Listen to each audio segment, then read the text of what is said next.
Anda menyaksikan Breaking News Kompas TV, Saudara, terkait dengan pencarian hari keempat bencana longsor yang terjadi di Pekalongan, Jawa Tengah. Informasi terakhir, ada 2 korban yang ditemukan dalam kondisi meninggal dunia, sehingga total korban meninggal yang ditemukan hingga saat ini ada 24 orang dan 2 orang masih dicari. Di hari keempat pencarian korban longsor di Kabupaten Pekalongan, Jawa Tengah, Saudara, petugas gabungan kembali menemukan korban tewas yang diyakini anak perempuan dari sekretaris Desa Kasimpar yang selama 3 hari sebelumnya dinyatakan hilang. Satu jenazah yang diduga adalah atas nama Aurel, berusia 14 tahun, anak perempuan dari sekretaris Desa Kasimpar. Berhasil ditemukan pada hari ini di pencarian hari keempat, 300 meter di dekat rumahnya di area persawahan.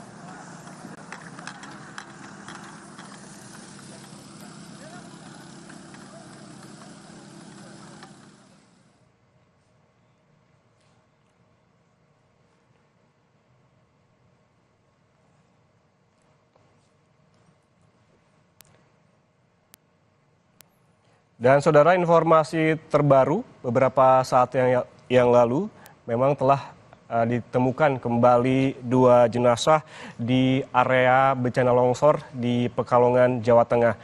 Informasi yang kami dapatkan, 1 jenazah sudah teridentifikasi merupakan warga sekitar yang berjenis kelamin perempuan berusia 14 tahun.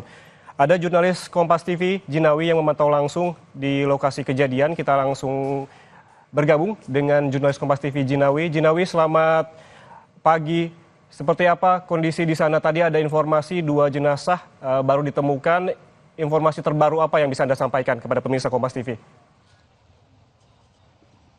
Ya, betul sekali, pada pagi hari ini dan sekitar jam 8 pagi di hari keempat pencarian ini kami mendapatkan informasi setidaknya ada 2 jenazah yang ditemukan oleh tim SAR dan juga tim gabungan dalam mengevakuasi korban bencana longsor di Kecamatan Petengkuriono ini. 1 di antara 2 jenazah tersebut sudah berhasil dibawa dan diidentifikasi, dan kemudian tadi sudah dibawa ke Puskesmas Kecamatan Petengkuriono untuk diidentifikasi, dan sekarang sudah dikembalikan ke rumah duka untuk nanti bisa dilakukan prosesi pemakaman seperti itu. Sementara 1 jenazah masih di lokasi yang saat ini sedang dievakuasi dan sedang di dalam perjalanan untuk menuju ke sini dan untuk diidentifikasi. Sampai saat ini informasi yang kami dapatkan adalah setidaknya ada 24 korban meninggal dunia akibat bencana longsor ini, dan masih ada setidaknya 2 atau 3 korban yang masih hilang. 1 korban yang belum diidentifikasi ini kami masih belum mengonfirmasi apakah 1 jenazah ini adalah salah satu dari pencarian korban yang hilang ataukah memang ada korban yang lain di saat kejadian, karena kami masih belum mengetahui hal tersebut. Untuk lebih jelasnya, saya akan mencoba berbincang dengan Bapak Budiono selaku Kepala Kantor Basarnas Semarang. Baik, selamat pagi Pak Budiono. Selamat pagi, Mbak.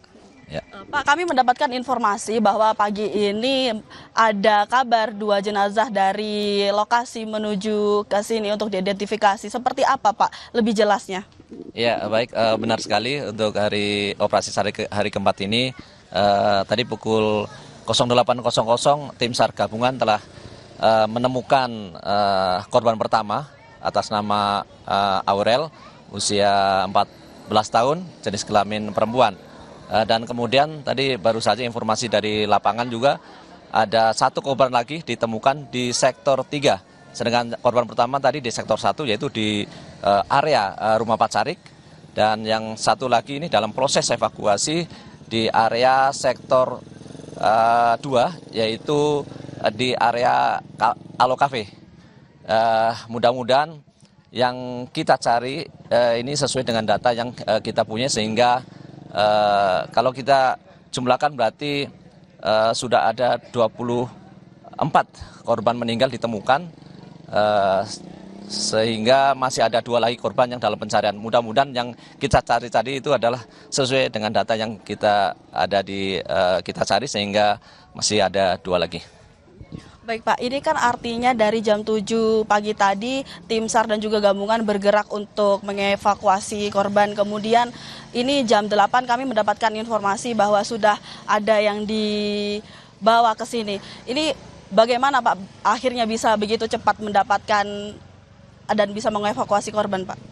Ya, untuk tim SAR gabungan memang dari awal tadi pukul 7 memang sudah tim Alkon atau tim awal sudah sampai di sana untuk melakukan pencarian sesuai dengan yang diprediksi, di mana adanya keberadaan korban karena pada hari sebelumnya memang di situ sudah ditemukan ya, sehingga prediksi pada saat terjadi longsor adanya kerumunan orang yang sedang bertutur di rumahnya Pak Sarik, sehingga kita sesuai sekali atau tepat kita perkiraan ditemukannya korban pagi tadi ini. Artinya berarti kan sudah dipetakan dengan jelas ya Pak hari ini. Lalu kalau kemarin ada 4 titik, lalu bagaimana dengan hari ini Pak? Ya, untuk hari ini kita fokus, kita mengerucut ya, agak kita persempit area pencarian, kita fokus kepada titik yang memang diduga ya, yaitu area rumah Pak Sari, kemudian di Alo Cafe dan di Pertamini. Itu adalah lokasi memang yang kita fokuskan di situ untuk hari keempat ini, sehingga kita tim gabungan bisa lebih sempit dan kemungkinan ditemukannya korban akan lebih besar lagi. Kalau personel sendiri Pak, kalau kemarin kan sampai ada 1.200 gabungan dari relawan, SAR, TNI, Polri. Kalau hari ini apakah sama Pak jumlahnya? Ya, untuk hari ini memang kurang lebih sama. Itu dibagi beberapa klaster, ada yang logistik dan tim pencari, sehingga seluruhnya kurang lebih 1.200 personel. Kalau untuk kendala sendiri Pak, bagaimana Pak kendala di lapangan? Kan tadi dan juga kemarin sudah dibuka jalurnya dengan eskavator, lalu seperti apa hari ini di lapangan Pak? Ya, kita memang berharap alat berat, eskavator itu hari ini tiba di lokasi ya, karena memang hingga saat ini masih belum sampai di lokasi, masih dalam perjalanan sambil membersihkan ataupun berusaha untuk mencapai lokasi kejadian. Karena memang banyak rintangan ya atau obstacle yang harus kita lalui, dan sementara ini kami mengandalkan Alkon, itu penyemprot air. Disitulah tadi menggunakan alat tersebut tim SAR gabungan dapat menemukan kedua korban tersebut. Pak, ini kan memasuki hari keempat ya Pak pencarian, sementara kalau untuk dari SOP sendiri ada 7 hari dan ini sudah tinggal 2 atau 3 korban lagi nih Pak yang akan dicari. Bagaimana optimismenya dan kemudian di hari keempat ini seperti apa nanti Pak prediksi jenengan? Ya, kita dengan modal semangat dan kebersamaan kita optimis korban akan segera ditemukan seluruhnya dalam waktu dekat ini. Karena dengan pengalaman beberapa hari ini korban ditemukan, maka tim SAR di gabungan di lapangan sudah bisa memprediksi, bisa memperkirakan di mana keberadaan korban.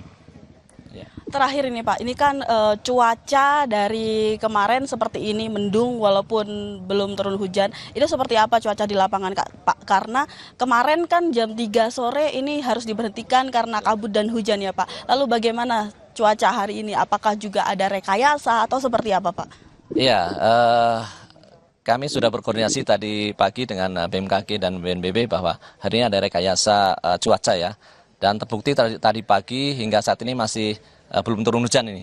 Mudah-mudahan sampai sore nanti akan cuaca seperti ini bagus, sehingga tim SAR gabungan akan lebih mudah untuk melakukan pencarian. Ya. Baik, terima kasih Pak Budiono, selamat bertugas Pak. Terima kasih.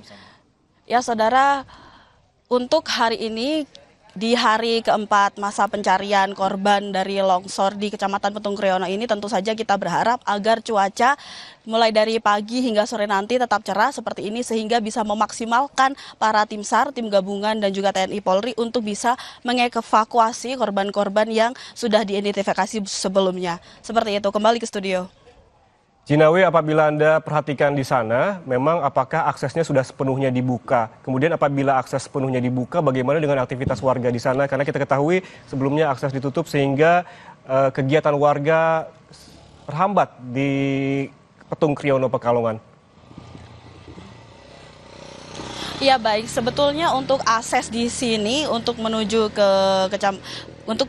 ke Desa Kasimpar yang terletak 5 kilometer dari titik saya berdiri, ini sebetulnya kemarin sempat ada dibatasi begitu aksesnya. Tidak semua orang bisa melewati akses tersebut, hanya para relawan, kemudian para tim SAR dan juga warga desa setempat yang tinggal begitu di Desa Kasimpar. Namun untuk hari ini sepertinya jika saya pantau bisa dilihat ke arah jalan sana saudara, ini masih lengang begitu, jadi sehingga akses ini masih terus dibuka. Namun memang perlu diperhatikan tidak semua orang bisa melewati akses ini karena jalan dari arah tempat saya berdiri menuju ke Desa Kasimpar dan dusun-dusun setelahnya ini memang aksesnya sedang rusak karena dampak dari banjir dan juga longsor, sehingga tidak mudah dilalui bagi kendaraan roda 4, sehingga yang bisa untuk mencapai titik tersebut adalah hanya kendaraan roda 2, namun itu pada titik tertentu saja, sehingga setelahnya hanya bisa berjalan kaki. Nah, untuk itu perlu diwaspadai juga bagi warga yang melintas di wilayah ini. Namun memang ini merupakan daerah terisolir karena akses dari manapun ini terputus akibat adanya longsor dan juga banjir, sehingga ini memang tidak bisa diakses secara terbuka seperti itu. Nah, untuk perlu diketahui juga saudara, di Kecamatan Petung Kriono ini ada setidaknya 9 desa. 9 desa ini yang terdiri dari setidaknya 41 dusun. Semua dusun-dusun di sini terisolir karena akses jalan terputus dampak dari banjir dan juga longsor. Nah, ini hari ini sedang dimaksimalkan tidak hanya di titik untuk pencarian korban saja, namun tersebar di beberapa titik dusun setempat untuk bisa diperbaiki akses jalannya. Entah itu dengan menggunakan ekskavator untuk membuka jalan atau dengan membuka jalur baru melalui hutan. Hal ini kenapa dilakukan? Karena di tempat saya berdiri, di sebelah kiri saya, saudara, bisa saya tunjukkan kepada Anda. Di sebelah kiri saya ini adalah Puskesmas Kecamatan Petung Kriono. Dan ini merupakan satu-satunya pusat kesehatan masyarakat yang bisa diakses di Kecamatan Petung Kriono ini. Jadi dari 9 desa dan 41 dusun itu, semua pusat kesehatan itu hanya terpusat di Puskesmas ini. Karena memang di sini medannya adalah berlereng-lereng, berbukit-bukit, sehingga tidak mudah untuk para warga yang terisolir bisa mengakses kesehatan, sehingga mereka harus dan terpaksa membuka jalur hutan untuk berjalan kaki setidaknya kurang lebih 1 sampai 2 jam untuk bisa mengakses kesehatan, yakni mengakses logistik dan juga obat-obatan seperti itu. Perlu Anda ketahui juga saudara bahwa setelah kejadian Senin malam longsor yang terjadi di Kecamatan Petung Kriono ini juga berdampak pada dusun-dusun dan juga desa-desa di sekitar Kecamatan Petung Kriono ini, karena dampak dari longsor ini mengakibatkan tidak hanya jalan terputus namun juga aliran listrik terputus dan juga aliran air juga terputus, sehingga masyarakat kesulitan untuk yang pertama mendapatkan akses internet, kesulitan untuk menelpon jaringan telepon, kemudian kesulitan untuk mendapatkan akses air bersih, dan juga karena jalan terputus otomatis akses perdagangan juga terputus. Apalagi walaupun masyarakat sebagian besar adalah petani dan juga peternak, namun mereka tidak bisa berdagang dan juga tidak bisa mendapatkan sembako seperti itu, sehingga akses perdagangan juga terhambat dan logistik mereka juga terhambat.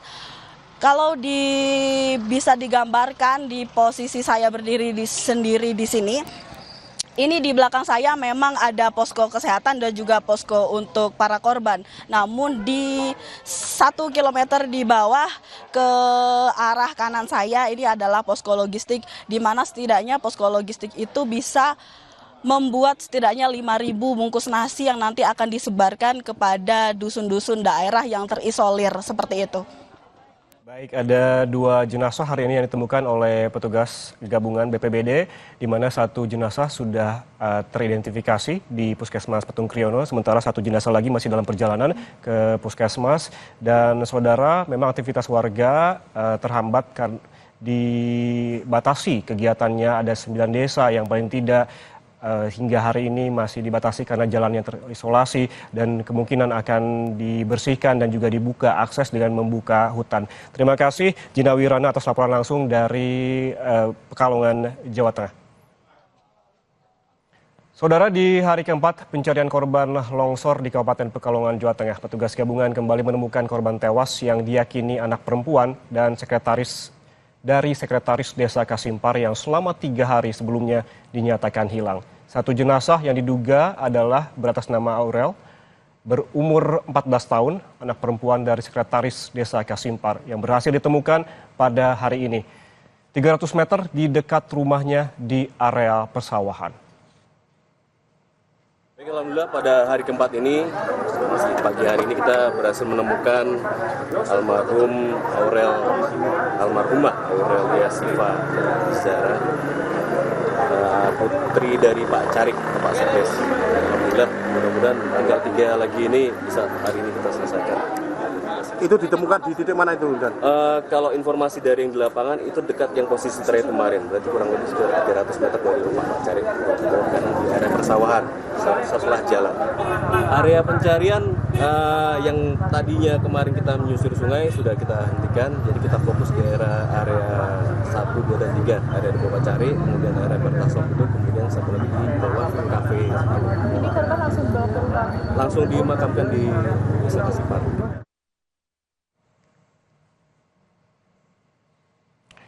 Saudara, untuk mengetahui informasi terkini di lokasi pencarian, karena hingga saat ini masih ada 2 orang yang dinyatakan hilang akibat bencana longsor yang terjadi di Pekalongan, Jawa Tengah. Kita langsung bergabung dengan jurnalis Kompas TV, Benediktus Aditya di lokasi.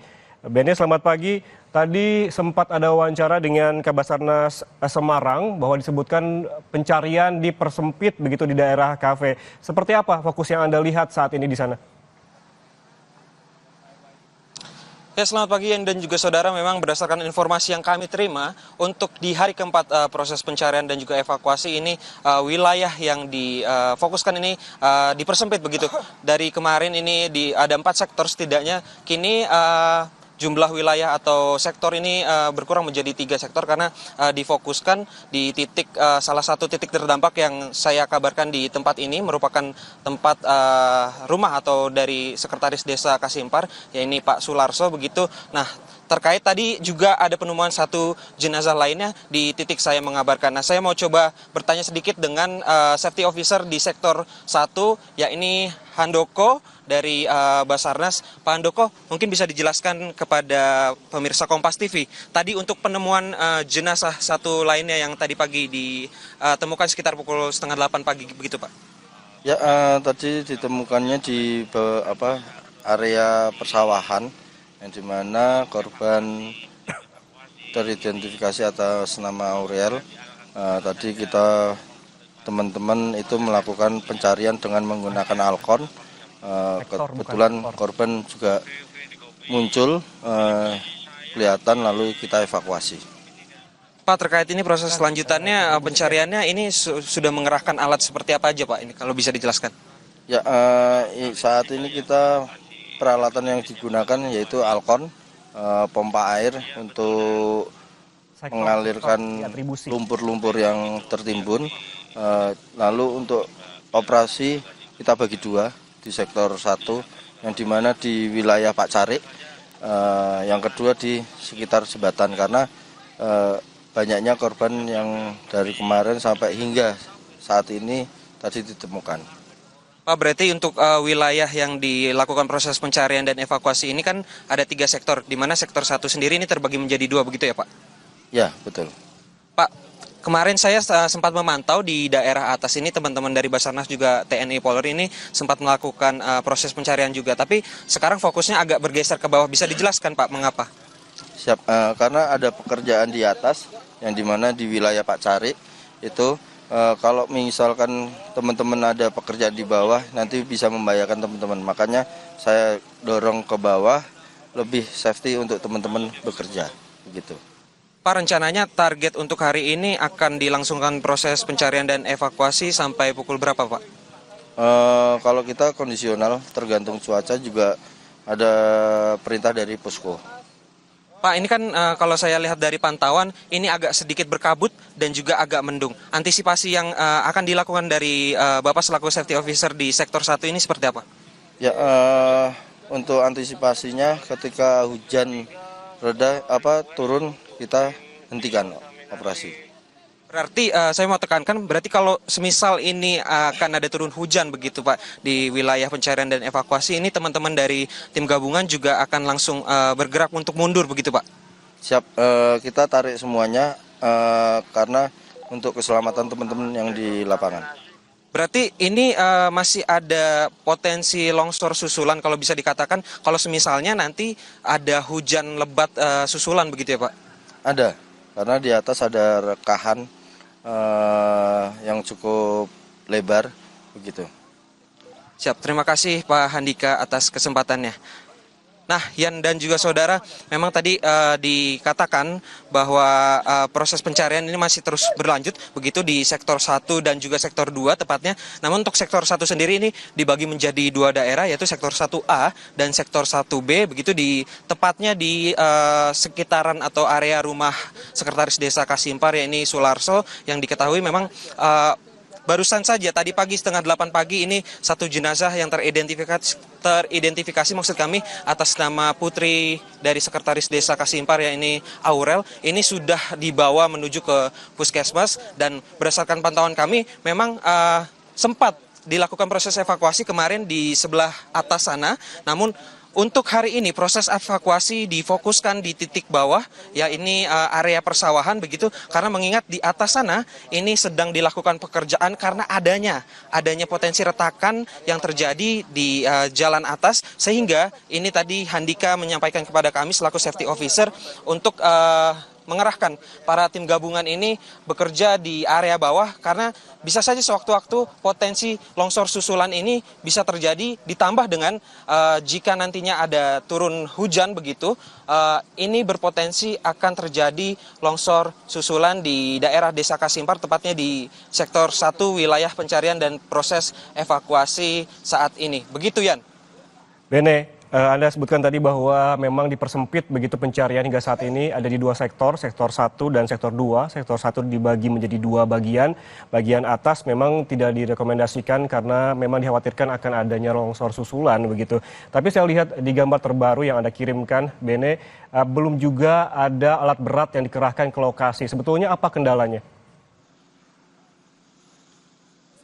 Ya, Yan dan juga saudara, kalau bisa saya ceritakan kepada Anda selama saya 3 hari berada di lapangan, memang salah satu kendala yang dirasakan para petugas di lapangan ini terkait dengan kelancaran begitu ya, ini adalah akses jalan menuju ke lokasi TKP di mana titik saya berdiri ini masih terjadi timbunan longsor begitu di sepanjang jalan, di daerah atas juga masih tertimbun longsor, begitu juga di daerah di bawah gitu masih tertimbun tanah longsor dan juga rerombohan pepohonan, dan ini yang menyulitkan para petugas terkait dengan proses evakuasi untuk nantinya jika sewaktu-waktu ditemukan jenazah lainnya. Nah, tadi pagi juga terkait dengan penemuan jenazah ini para petugas masih menggunakan cara manual, di mana para petugas ini masih menandu untuk jenazah ke area atas, tidaknya di Gereja Kristen Jawa Kasimpar, untuk nantinya dibawa oleh mobil evakuasi untuk menuju ke posko utama, yakni Puskesmas Kecamatan Petung Kriono, Kabupaten Pekalongan. Nah,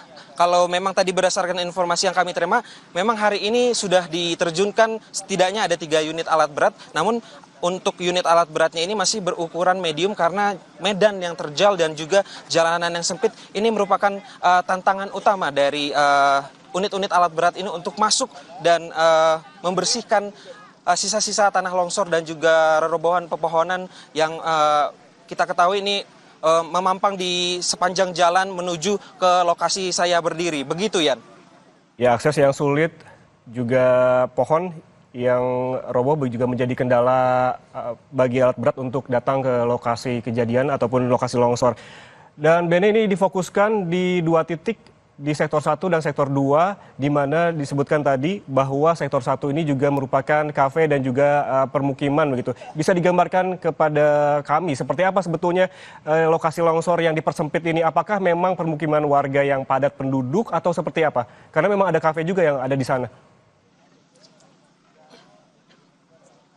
Ya, Yan dan juga saudara, saya coba memperlihatkan kepada Anda bagaimana situasi sebenarnya di sektor 1 dan saya coba perlihatkan ini di sebelah kanan saya. Memang ini adalah dampak dari tanah longsor begitu, di mana diketahui pada saat kejadian di tanggal 20 Januari yang lalu, tepatnya setengah 6 sore, ini longsoran tanah di Desa Kasimpar ini terjadi dan setidaknya merobohkan ada 2 rumah begitu, Yan, yang kami ketahui ini adalah rumah sekretaris Desa Kasimpar yakni Sularso dan juga salah satunya rumah dari pendeta di Desa Kasimpar yang juga merupakan pendeta di Gereja Kristen Jawa Kasimpar. Namun dari informasi yang kami terima memang untuk pendeta Kasimpar sendiri ini berhasil mengevakuasi diri karena pada saat kejadian beliau sudah tidak ada di rumah, sehingga memang dari info yang kami terima sampai dengan saat ini untuk keluarga sekretaris desa di Desa Kasimpar yakni Sularso begitu, untuk istri dan juga anaknya juga korban dari tanah longsor, dan juga dari informasi yang kami terima ada beberapa penduduk atau masyarakat yang sempat berteduh di rumah sekretaris Desa Kasimpar yakni Sularso karena mengingat pada saat kejadian ini turun cukup lebat dan tidak kunjung henti, sehingga masyarakat yang naik motor begitu berkendara untuk pulang ini sempat mampir ke rumah sekretaris desa hingga akhirnya tak disangka kejadian tanah longsor ini terjadi dan hingga membuat rumah sekretaris desa Kasimpar Sularso ini terbenam tanah longsor begitu, Yan. Ya, Bene, informasi terakhir ada 2 jenazah yang ditemukan pada pagi ini. 1 jenazah sudah teridentifikasi dan memang sudah berada di Puskesmas Petung Kriono. Kemudian 1 jenazah lagi masih dalam perjalanan dari lokasi ke Puskesmas. Kemudian bisa digambarkan, Bene, dari lokasi menuju Puskesmas bagaimana aksesnya, seberapa jauh, karena hingga saat ini dari ditemukannya tadi pagi hingga saat ini 1 jenazah belum sampai ke Puskesmas Petung Kriono. Ya, yang terkait dengan akses jalan dari lokasi tempat saya berdiri hingga setidaknya jenazah ini bisa diangkut oleh mobil evakuasi, memang jalanannya cukup terjal, di mana ini kami tadi untuk bergerak menuju ke lokasi saja ini harus menuruni lereng bukit setidaknya dari Desa Kasimpar di Gereja Kristen Jawa Kasimpar ini harus menempuh berjalan kaki sekitar 15 menit atau 1 hingga 2 kilometer begitu, menuruni tebing dan juga lereng yang membelah hutan, sehingga ini juga kendala atau tantangan utama dari para tim relawan juga tim gabungan ini untuk mengevakuasi korban, karena memang unit alat berat untuk membersihkan longsoran ini belum bisa sampai ke titik atau lokasi tempat saya berdiri, karena memang di titik-titik lain, di jalur-jalur lain ini masih terjadi longsoran dan juga timbunan tanah serta reruntuhan pepohonan, sehingga memang ini para petugas masih berjibaku begitu ketika nantinya memang ditemukan jenazah lainnya begitu. Ini masih menggunakan cara manual dengan ditandu untuk menaiki lereng bukit untuk setidaknya sampai di Gereja Kristen Jawa Kasimpar, di mana akses mobil terakhir ini bisa sampai di sana dan akhirnya nantinya akan dibawa ke posko utama, yaitu di Puskesmas Petung Kriono Kabupaten Pekalongan. Begitu, Yan. Ya, artinya untuk mengantarkan ataupun mengevakuasi 1 jenazah dari lokasi kejadian menuju ke Puskesmas terkendala dengan kondisi di lapangan yang terjal dan juga lereng gunung, dan proses pencarian dipersempit hari ini, saudara, menjadi sektor 1 dan sektor 2 dan terus difokuskan untuk mencari 2 korban hilang lainnya. Terima kasih jurnalis Kompas TV Benediktus Aditya melaporkan langsung dari lokasi longsor di Pekalongan, Jawa Tengah. Selamat bertugas kembali. Saudara, di hari keempat pencarian korban longsor di Kabupaten Pekalongan, Jawa Tengah, petugas gabungan kembali menemukan korban tewas yang diyakini anak perempuan dari sekretaris Desa Kasimpar yang selama 3 hari sebelumnya dinyatakan hilang. 1 jenazah yang diduga adalah Aurel, umur 14 tahun, anak perempuan dan sekretaris Desa Kasimpar. Ini berhasil ditemukan pada hari ini, pada pagi tadi tepatnya, dan 300 meter di dekat rumahnya di areal persawahan.